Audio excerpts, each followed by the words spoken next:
Paul and I recently visited the Artist in Residency program at the Andrew Friedman home. We spoke with two of the artists of the program, Natalie Wood and Tasha Douge.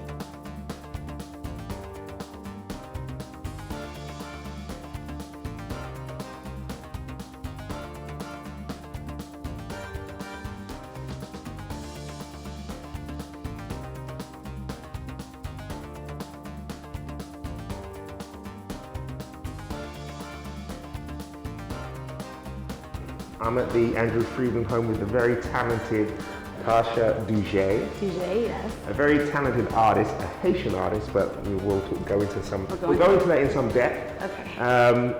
But significant, I think. Absolutely. Not just because of her history and not because of her talent, but she's got a very strong story to tell.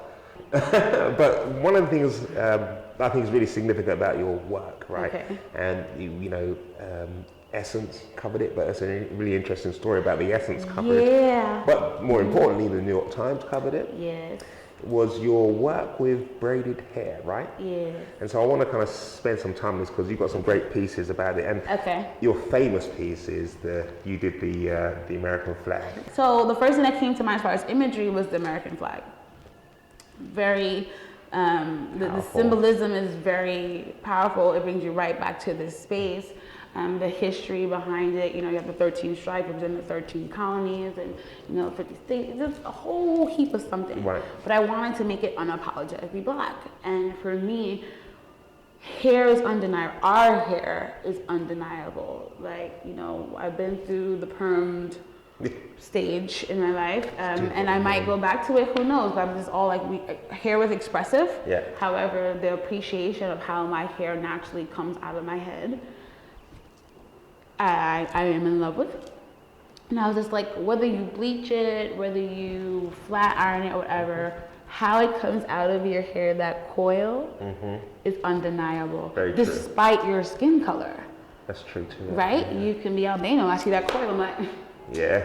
Pookie, Pookie, okay. Pookie's like, because every family has a Pookie. And a Shaniqua, whatever. Everybody got one, it's fine. And a junior. And a junior, and the uncle, right. and all the other kind of stuff. And I was like, oh, it has to be hair. Yeah. It was very clear. I was like, has to be hair. And then I said, oh, and I'm going to replace the stars with cotton.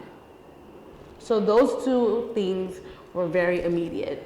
Flag is made out of hair, and the stars are made out of cotton. Yes. That really talks about the Black experience in America. Absolutely.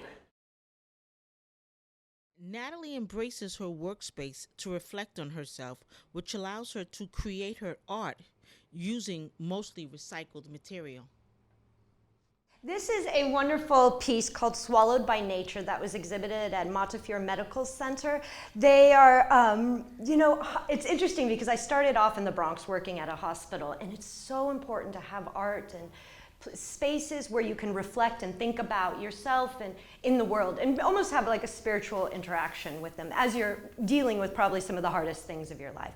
So they asked me to create these pieces and gave me the opportunity to create what I entitled Swallowed by Nature, and it was really just a table and two chairs, and this idea of something that had been left behind but had been rebirthed, and nature had taken over and engulfed it and rebirthed it into something beautiful.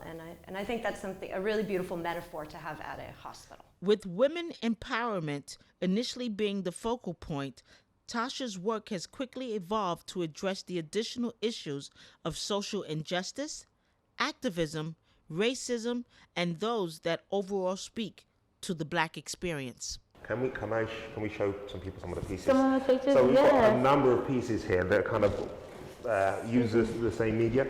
I'll let you pick one first. I'll tell you which one I really like. Okay. This one, because it's a self-portrait. I don't know if you guys can see it. Can you see this, guys? It's a self-portrait. I'm sure we'll zoom in on it later. But it's you. It's you naked, wrapped in this flag that's made out of the hair and the cotton balls. But there's this look on your face that it's kind of Mona Lisa. It's kind of like, where is this girl? Thank you. I didn't get the Mona Lisa reference, but I appreciate that.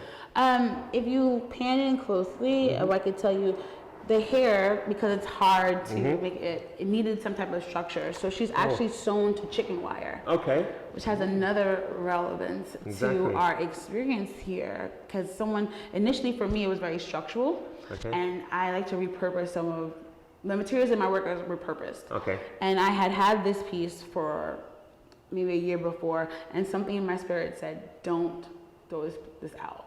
Oh, really? And when I pulled the chicken wire and unraveled it, it was actually 5 feet by 3 feet. Okay. So the work is 5 feet, and I wanted to make sure to talk about that because, again, in totality, it talks about what is it like to sit in this encased experience. Right.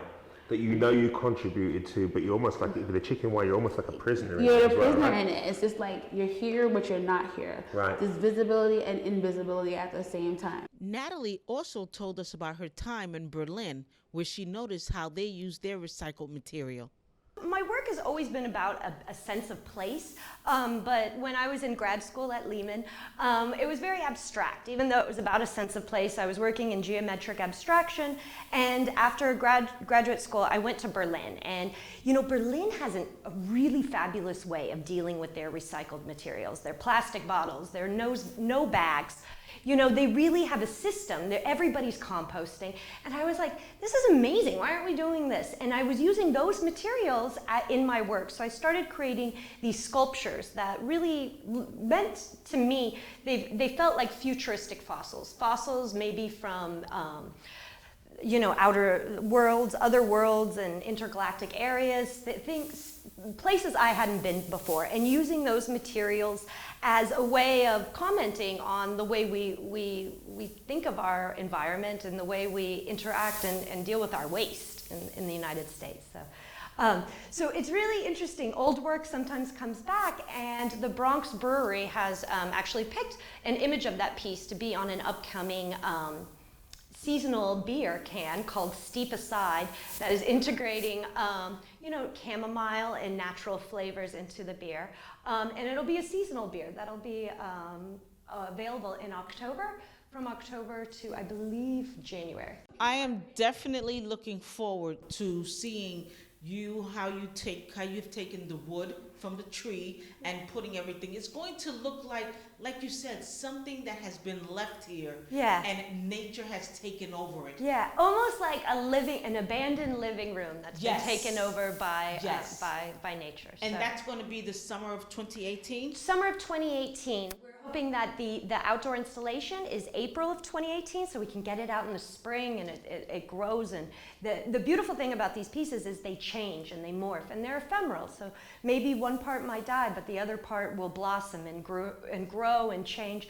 And then in July, the painting show where we'll have the opening. Her original focus was the black female experience in America, but Tasha's work is evolving to highlight the broader subject of social injustice. Your future, whether you feel it or not, you're an activist, right? You're an activist. You can't, it doesn't seem to me that you can make something that has no real meaning, apart from, well, it looks nice. Yeah, no, I can't. It's just not in my nature. And I remember someone had interviewed me and they had asked, do you feel that all artists should do the type of work that you do? And I responded with a hell no. And I say that to say, you have to really be of the work to do the work. Mm-hmm. And that will change in intensity as you continue to learn. So am I at my most powerful stage? I don't think so, because I'm still absorbing a lot of stuff.